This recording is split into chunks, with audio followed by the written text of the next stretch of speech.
In Chapter 9, Nick is trying to get people to come to Gatsby's funeral, which he is organising. He calls up Klipspringer, who is a freeloader and frequently attended Gatsby's parties, who Nick assumed was practically living at Gatsby's house.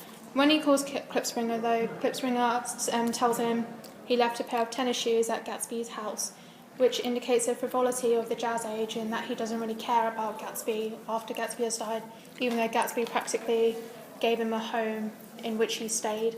Also, he gives the reason why he can't attend Gatsby's funeral, talking about a picnic he's going to.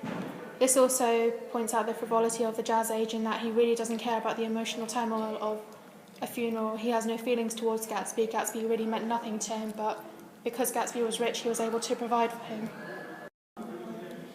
Chapter 9 and the book of the Great Gatsby ends with Nick giving a commentary on what hope and the Jazz Age is like when he moves back to the Midwest. He ends with, Gatsby believed in the green light, the orgastic future that year by year recedes before us.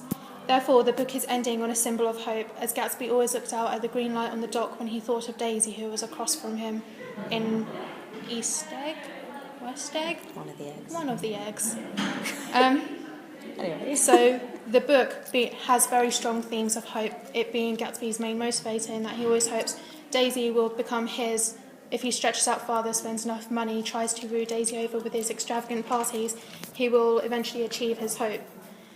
Therefore, Nick, even though after seeing the futility of Gatsby's hope, finishing on this hope indicates the infinite quality of it at the end. Nick also tries to invite Maya Wolfsham, who he believes is one of Gatsby's only proper friends, but Maya explains he doesn't like to get involved in funerals because when a man gets killed, I never like to get mixed up in it anyway.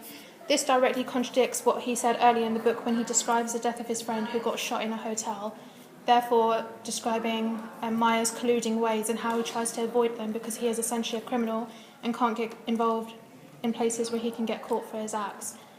So basically, Maya's a hypocrite.